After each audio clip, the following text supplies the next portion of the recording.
Welcome to the Deep Dive, your place for getting up to speed fast. We dig into the sources, pull out the key stuff, and hopefully share a few things that make you go, huh. Glad to be here. Today, we're really going back, exploring the birth certificate of artificial intelligence. Yeah.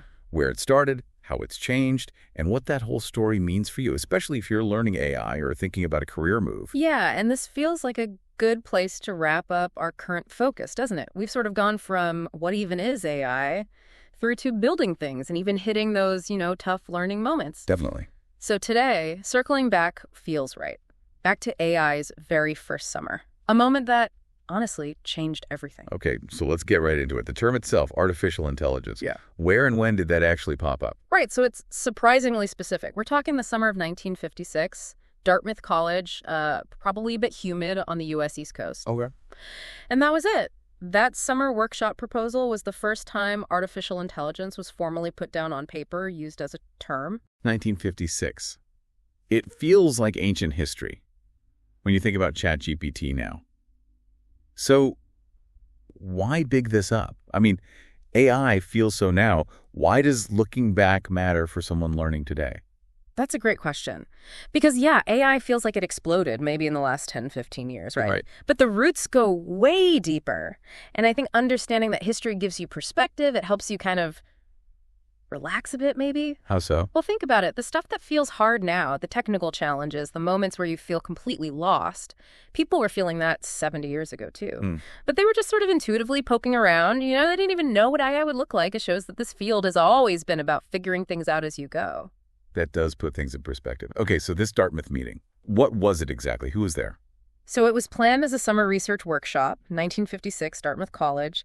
The idea was to get, basically the smartest people thinking about computers and logic together. And the key figure was? John McCarthy. He was a mathematician, a computer scientist. He actually chaired the workshop.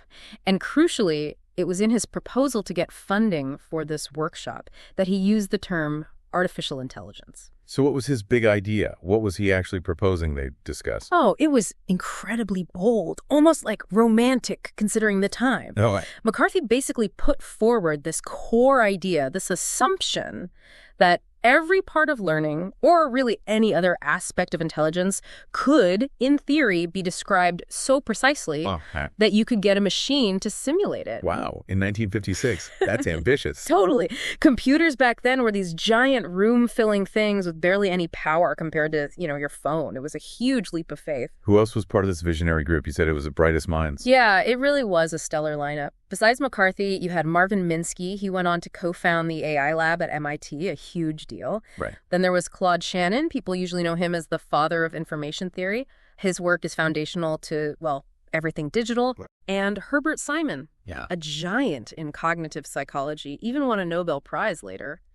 These guys, together in that room, they pretty much set the direction for AI for the next, 50 years. And it all started as just an 8-week summer chat. Pretty much. That's what's kind of wild. What they thought would be, an 8-week focused discussion turned into the kickoff event for the entire history of AI. That's where it gets really interesting, isn't it? A casual academic meetup becoming the cornerstone of, everything we see now. Exactly. It shows that sometimes the biggest shifts don't come from some perfectly planned mega project. They come from people getting together and just deeply exploring an idea, even if it seems a bit out there at the time. It really makes you think, okay, let's fast forward then. The AI they envisioned back then versus the AI we have now, things like ChatGPT, Midjourney, they feel like different species altogether. What are the big differences? Oh, fundamentally different. Worlds apart, really. The evolution has been huge. So back in the 50s up through maybe the 70s, AI was mostly what we call symbolic AI. Symbolic AI. Yeah. Think of it like trying to represent human thought using explicit logic and rules, like coding a very complex set of instructions. Okay. It was great for things with clear rules, like playing chess or proving mathematical theorems. You define the conditions, you define the logic, and the machine follows those steps. Makes sense. But limited. Very limited in the real world, yeah. It couldn't really handle ambiguity or messy stuff like natural language or images very well because you had to tell it every single rule. It couldn't, figure things out from examples. Right. So what came next? Then maybe 80s through the early 2000s, we got expert systems. These were kind of an extension of symbolic AI. They used tons of if-then rules to build up these big knowledge bases. Like for medical diagnosis or something. Exactly. That was a big application area. Or helping businesses make decisions. But the core limitation was still there. They couldn't learn. Bingo. They were stuck with the rules they were given. They couldn't adapt or discover new patterns on their own. And then everything changed.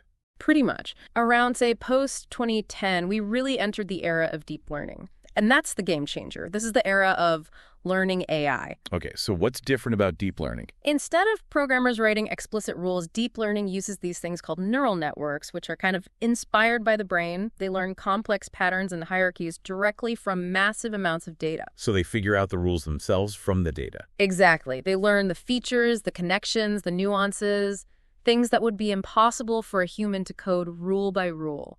This shift from explicit instructions to learning from data is what unlocked everything we see now.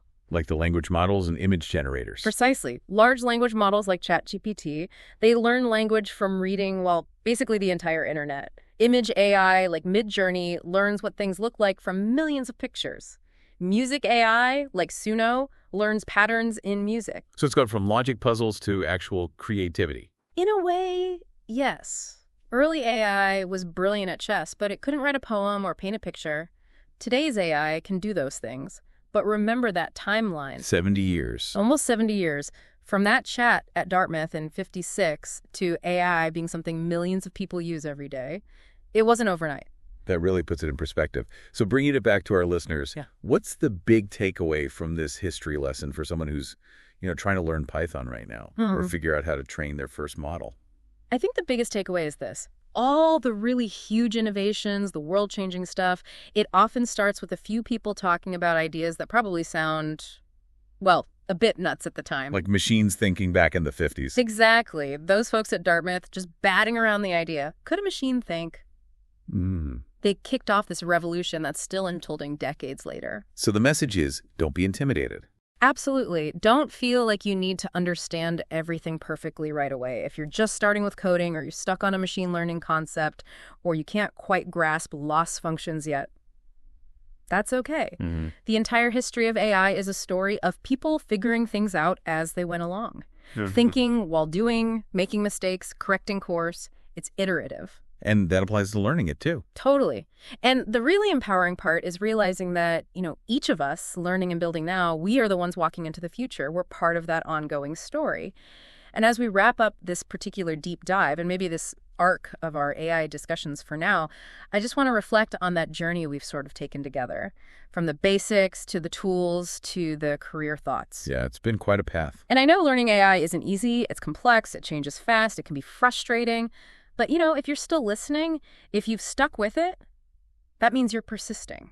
And that's huge. That persistence really is key, isn't it? It's everything. Seriously. If that group 70 years ago could dare to imagine artificial intelligence when they had barely any computing power and resources was scarce, then think about what you can do today. We have incredible tools, tons of information, communities sharing knowledge. You are so much more empowered to take your own steps, big or small. That's a great way to frame it. So what's next for our deep dives? Well, we're definitely going to keep exploring. We want to bring you more technical stuff, but make it really accessible. Look at strategies for finding jobs in AI right now and share more real stories about how AI is actually being used out there. Sounds fantastic. We're looking forward to it. And if you enjoyed this journey back to AI's beginnings, please do subscribe to The Deep Dive. Yeah, leave us that 5-star review if you feel like it. And maybe drop a comment. Let us know which deep dive or which idea really clicked for you from this series. Thank you so much for joining us on this deep dive and for following along with these Dr. AI notes. We'll see you for our next exploration.